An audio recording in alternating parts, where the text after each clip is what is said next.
Next up is our opening fireside chat.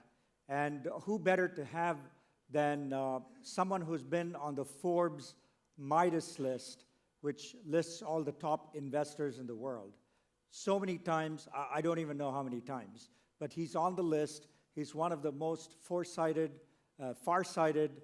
investors in technology who's had so many home runs, and he's made a huge commitment to AI as well. So who better to have than Naveen Chadha with Mayfield. Naveen, please come on up.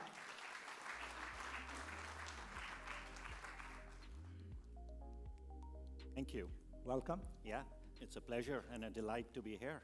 So Naveen has traveled far and wide in the past few days, but he's here. And want to start by saying, Naveen, just tell us, a lot of people here may not know as much about Mayfield or yourself. Why don't you walk through your story a little bit of who you are, how you came to be, and as a venture investor and so forth. Absolutely. I hope everyone can hear me fine. Yeah, I can hear myself too, which is good. So Mayfield is one of the earliest venture capital firms in the United States. Our founder started the venture capital business in 1961. The firm was established in 1969, focused on investing in technology and life sciences. And our primary business is investing in paper and pencil ideas. So we have to invest before things reach Gartner maps or they get discovered 5 years ahead of them. Literally, idea stage investing. We've been extremely lucky to have invested in over 500 companies in our history, of which 120 have had IPOs and another 225 have been acquired. So we have been very, very fortunate because we are a firm which invests in people, not in markets. Because at the stage we invest, our belief is people build products, people build companies, waves can come and go. If you bet on A-plus people who are aligned with your values, their initial idea may not pan out, but eventually they'll figure the right hill. So we are making bets on the jockeys, not the horse. And when we talk about AI, it's a horse. At the end, humans will win. My personal background, I grew up in India, went to IIT, graduated from there, then in the early 90s, got a scholarship from Stanford, like many other backgrounds of people, humble beginnings, and somebody gives you a scholarship, again you get lucky, you come to Stanford, the internet happens, and I was working in the area of video over the internet, and in 2 years, started in 92, based on my PhD work, we were able to invent video streaming over the internet. Today it's very popular, Netflix, YouTube, TikTok, and we put Stanford classes on the internet so that anybody could do distance learning just using PCs. And PCs used to be probably 100 the speed of the mobile phones we carry. And the VCs approached us and said, like, why don't you start a company?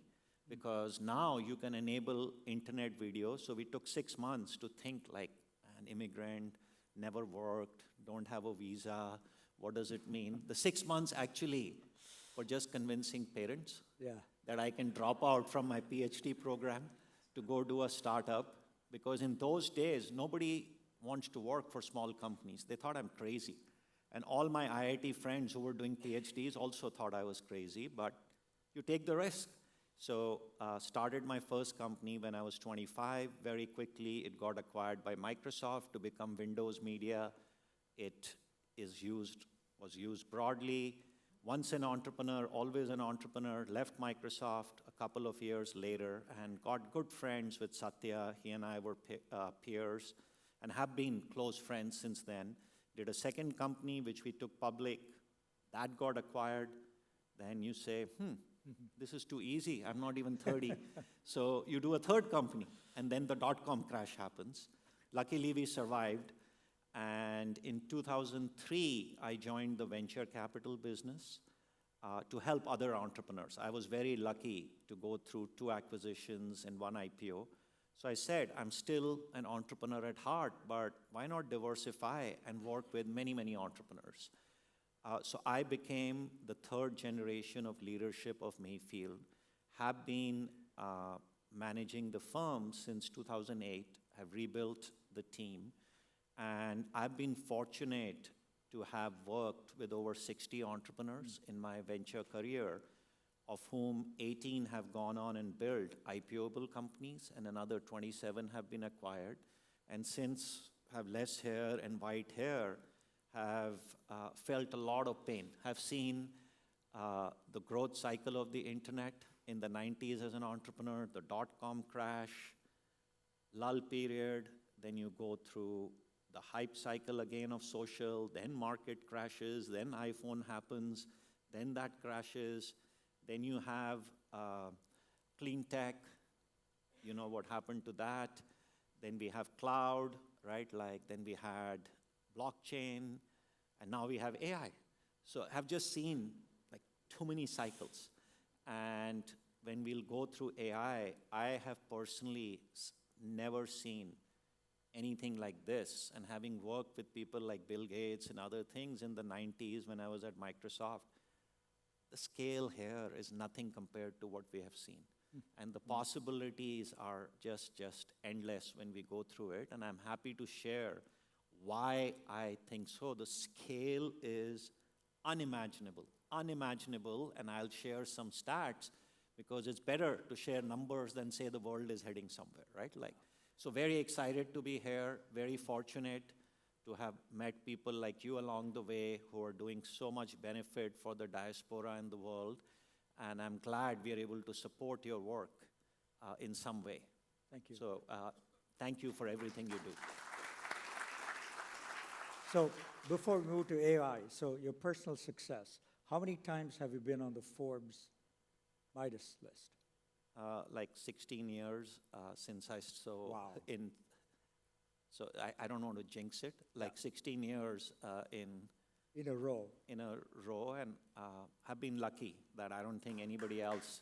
That's amazing. But it's, you need luck, you need to be at the right time, right place, and then you need to make bets with the right people. Right. And so my feeling always is timing has to be right, place Silicon Valley is right, you have to back the right people because we don't run companies. So if you can figure that out, place was constant for me, Silicon Valley. I developed a knack for partnering with the right people, but it's all about timing.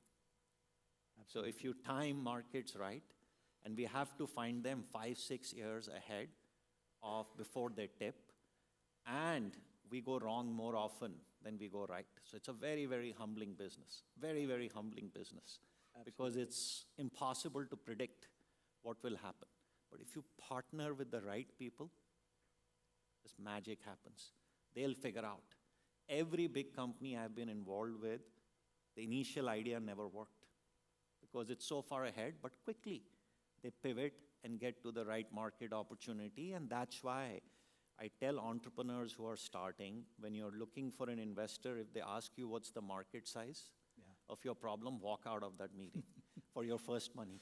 If the market sizes are big, the big companies will be doing it. Why do you need startups?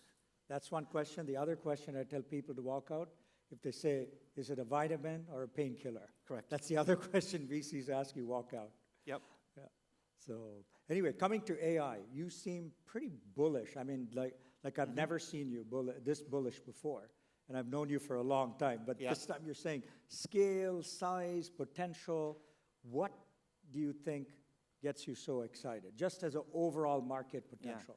Yeah, absolutely, right? So first of all, I don't think it anymore as artificial intelligence. I don't look at it at it's going to take over jobs. I look at it, what the title is, as collaborative intelligence.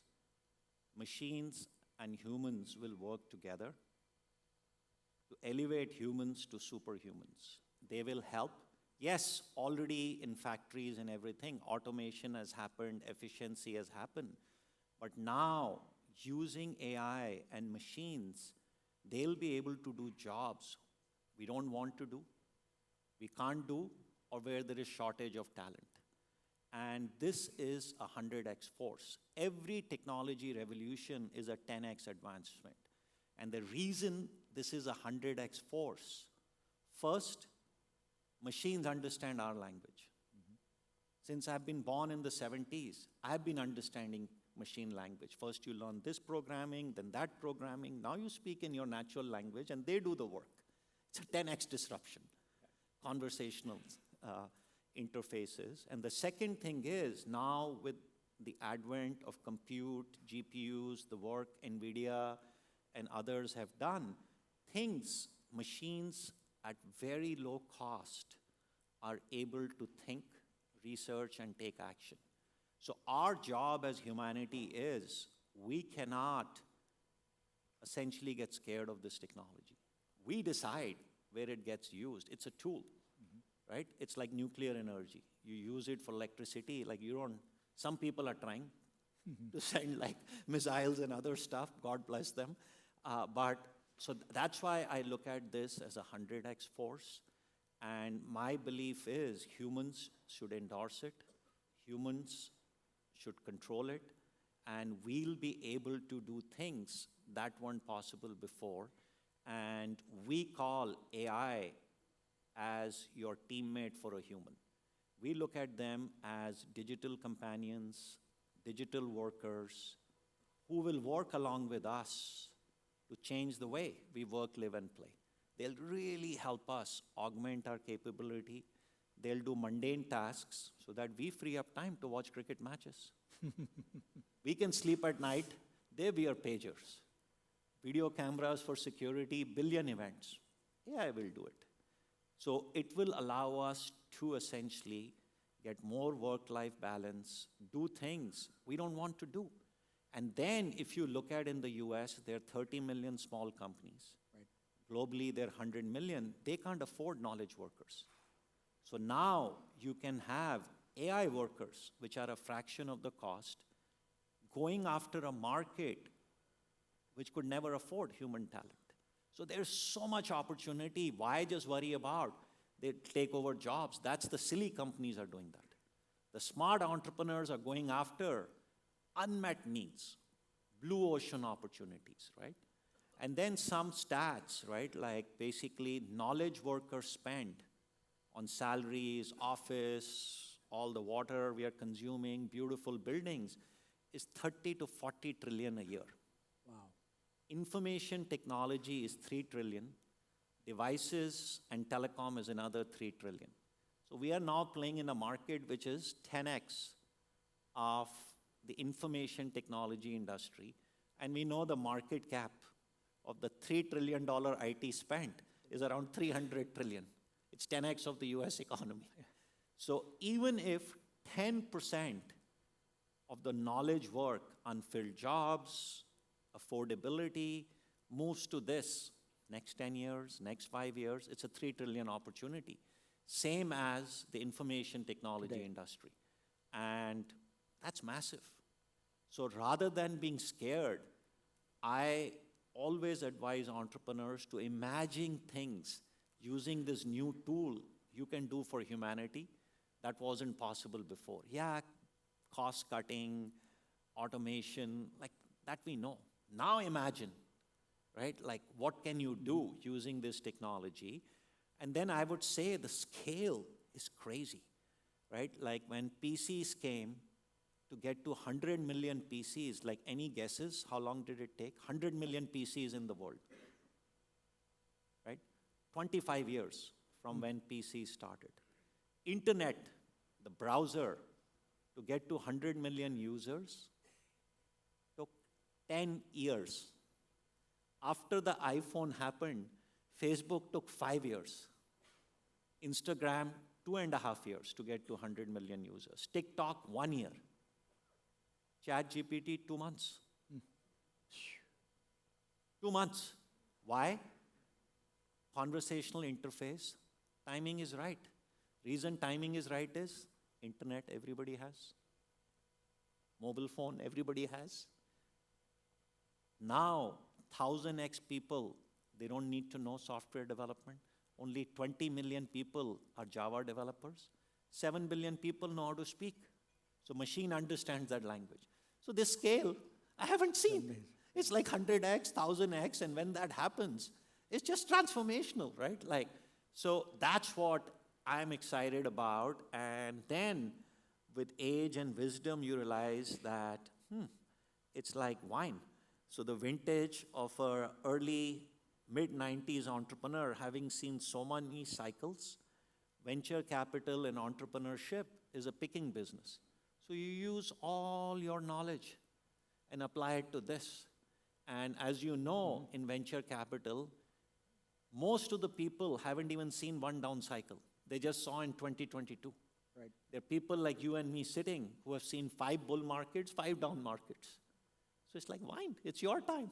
And when you see the impact this is going to have on humanity, AI for good, it's just like, I just can't sleep. And you saw how much I write and how much videos I've done with you. I did one with Vinod Khosla, it came out today. And his point is, skeptics shouldn't live. That was his ending things, they can't. So, and like he's one of the legendary VCs, right? Like basically, so now it is, how much can you imagine? That's what you should focus on, the upside, right? This is not a consulting business where you're telling me the downside. Please tell me, what will you do with this? Stretch your imagination, like what happened with the internet. So it's just an exciting time. I call it collaborative intelligence. And like you had other services, software as a service, infrastructure as a service, this will be collaboration as a service, not AI. AI is the tech, CAAS. Collaborative intelligence will be available as a service. Like you take water, like you take electricity, you'll be able to subscribe to it. So it's your chance to endorse it and go from a human to a superhuman. And if you don't endorse it, there's a problem. You'll be left behind. You'll be left behind. So tell me something. One of the, India's mission is to be a force for good.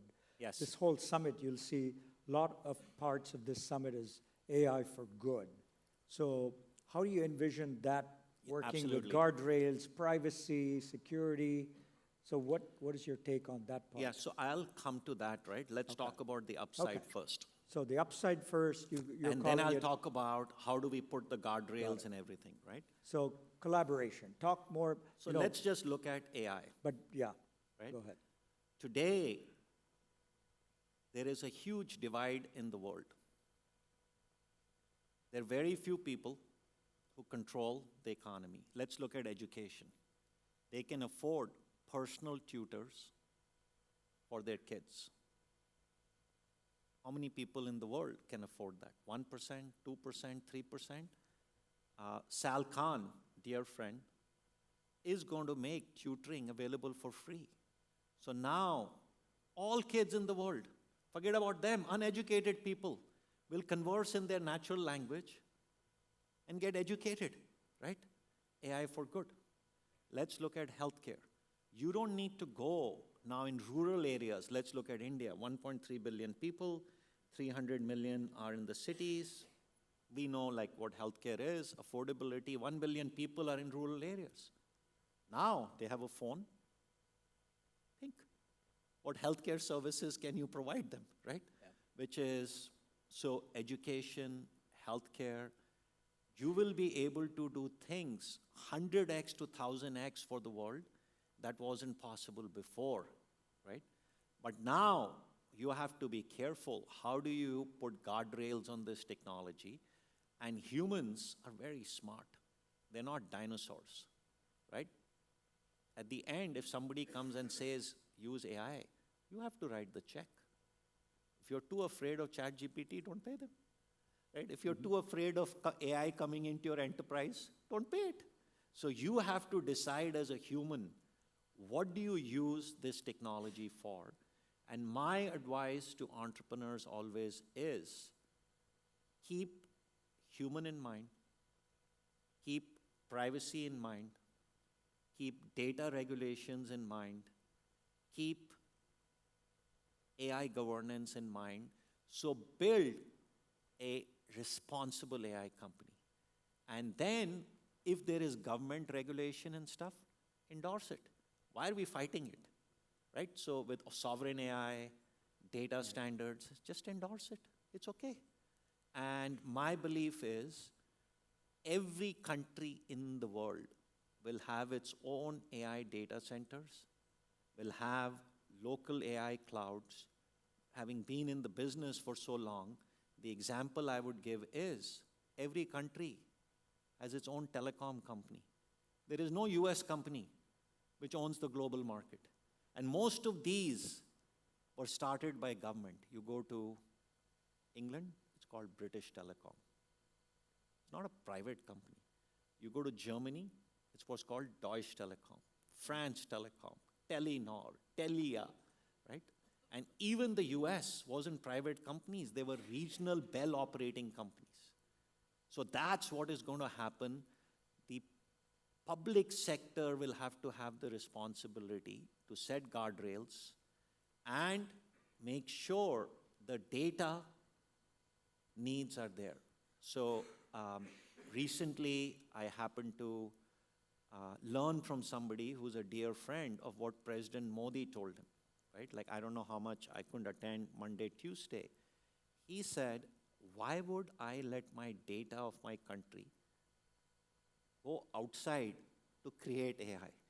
So they want me to import wheat and for me to export bread. How does it make sense for any country? So this is going to be the great equalizer where I always believe you have to think global.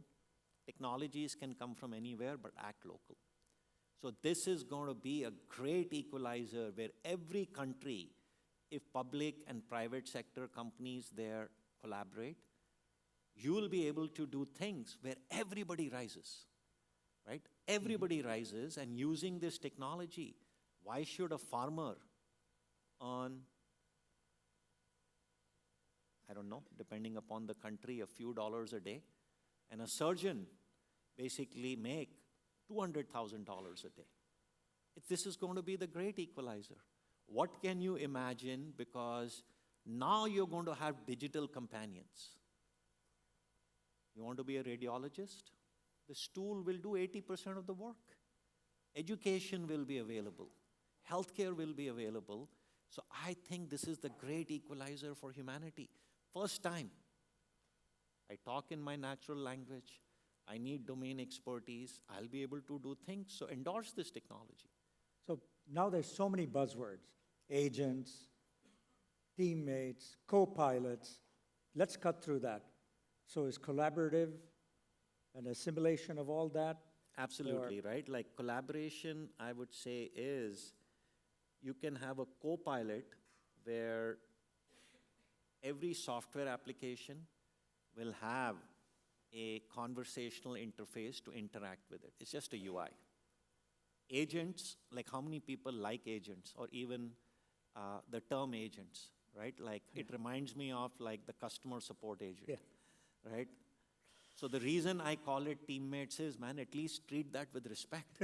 ChatGPT, don't call it an agent. It is making you more productive, right? Like basically, why are we calling it an agent? Agent to me is taking over jobs, right? It's bots, right? And the overall is humans should decide where do they want co-pilot, where do they want an agent, where do they want a digital companion, and together collaborate with these tools. So we as a humanity have to essentially say, AI is a tool. We are the jockeys. Let's use combination of them and make new kinds of food. Right? That's how you get Michelin stars. You can't just go serve butter chicken and essentially get an Indian Michelin star. So make fusion with these technologies. Great advice. So tell me something. Talk to us a little bit about use cases and some of the companies, interesting companies you're funding.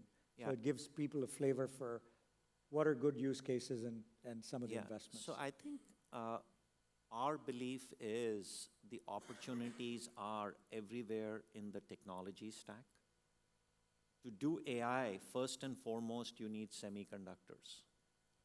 the GPU CPU game is over for startups because either NVIDIA, AMD own it, or these companies were funded 8, 10 years back. So now you need to look, if this exists, like what Intel was, how do you connect these GPUs? They take 1000x the power of a Tesla. How do you cool them? So you have to invest in adjacent technologies to these things because copper wires are getting replaced by optical. So innovate around the edge of the GPU and the CPU. Next level up, models are all startups. The big companies couldn't do it. Some of them are worth 150 billion, some are, but too late. They were funded 8, 10 years back. So now you have to go, where's next? So you can have a model, CPU, model is the operating system, then you need data. Without data is the oil. Right. We are in the oil country. Without that, what are models going to do? You have to bring your own data. So if this plumbing exists, the picks and shovels, now you need technology to use it. So there'll be new kinds of developer tools. You will be able to talk to applications. They'll build websites. They'll build applications. They'll be able to use AI. They'll build you a travel agent. They'll build you an administrative assistant for personal use. None of us have those, right? Work is different. Then you'll have intelligent apps, and then these digital companions will get created. So I think in the lower layers, those markets are going to get dominated already by the big players. Yeah. And the models also, the big have been established. So you have to move up the stack. Where you and I played with software, these teammates, digital companions, that's the place which is open, the blue ocean opportunity. What are some of the types of use cases, investments? So I think the number one use case which AI has been used in software is customer support. And unfortunately, the service hasn't been good because most of it was offshore and it became a cost play. And now, using AI, you can do a better job, better quality of service. So it's eating into that market. But that I call cost cutting. But that's a thing of the past.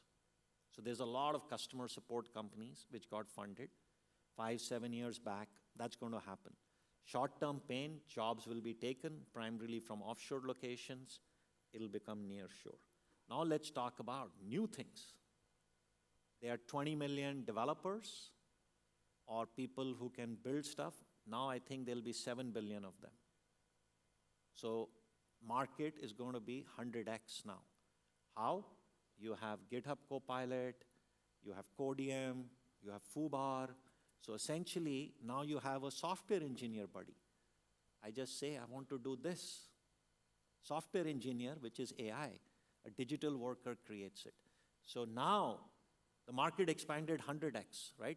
Some CEOs are saying that, I won't take their names, public companies, their friends, they have to do keynotes with me, that the number of developers will be square root in humans of what they are. My point is, no, everybody will be a developer. Why should developers only be developing, right? So now you have expanded the market. So this is a net new thing. It's not even efficiency. So that's another area we are seeing this stuff. Sales is the next use case where sales reps are good, but they don't understand tech in B2B. So we are seeing digital sales engineers who write RFPs, do demos, and make salespeople, super salespeople. Before they go to a meeting, they have to read reports. What does my product do? What does my competitor's product do? So we are seeing it in sales. Marketing use cases are enabling where marketing teammates are coming and telling you, hey, what can you do with it? We are seeing it in healthcare, shortage of nurses in the US. Digital nurses are being created, right? So I would say I'm finding these teammates, co-pilots in every business function where they will help us do things. We have companies where they do IT support, pagers, Humans don't need to wear. SecOps, IT ops, it's just starting, but this is like endless. And somebody asked me the other day, how many teammates will be there? Like, do people know how many mobile apps are there? Just a guess on the iPhone. 1 million. Websites, 1 million. So they will be domain-specific teammates. So this is the new thing, right? So to me, the possibilities are endless, but now the use cases have to move away from cutting costs, taking over jobs. Efficiency is okay. Please do net new things that weren't possible before. When Uber came, people were worried. I was in Lyft, that taxi jobs will go away. Because of Uber, Lyft, and everything, the market is 1000x. They created more jobs because humans drive other humans, part-time. Same thing with DoorDash. Same thing with Instacart. The whole 1099 economy, part-time workers in the US is 50% now. So let's do net new things. Let's imagine what can we do with this teammate that wasn't just possible before. And then it's very simple. Every time technology comes in, it does eat into jobs. When Excel spreadsheet came, people lost jobs. Typewriters were worried when Microsoft Word came. But companies become more efficient. They create more profits. They hire more people. That's where this is going to go. And then as people get more rich, they'll buy more Louis Vuittons. And then, then AI will figure out. The Dubai Mall is close by. Yeah. I know. And then AI will figure out, why is their gross margin 99%? And Hermes, you have to please the sales rep. Let's figure out how to just change the model, right? Like, so the possibilities are just endless. It's the imagination is the limitation for humans to go do things.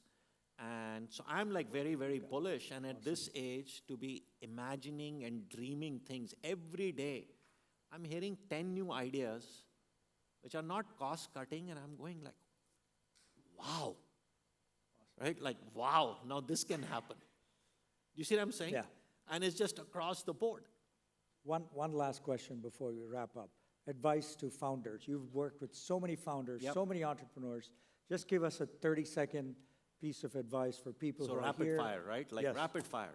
What would you tell a new entrepreneur? Yeah, so first, try it, right? Basically, time in this new era has come. Basically, assemble the parachute and jump. If you don't do it, you'll always regret that I didn't try it. So that's my key advice. And then there's some rules of the road on how, if you do jump, make sure you have a strong set of mission and values. Surround yourself with excellence. And capitalize your companies well. Do few things and do them well, because we know eating too much food is unhealthy. And startups, I rather have them die of starvation rather than indigestion. So I think like those are some of the things, right? Like I would say, but my thing is, this is the time to try, because you won't even need that much capital to build companies. You could be a CPA, you could be a lawyer, you could be anything. Just imagine, what can you do now? So this is the time to essentially jump in, find the right investor, and go try something. What will happen? At least you'll learn. You know what? I'm going to leave in diaspora and do a startup. Please, you know where to come. Thank you so You're much, already Naveen. doing a startup. Yeah, and I'll come to you for funding. Yeah, awesome. Thank you. Thank you, Naveen.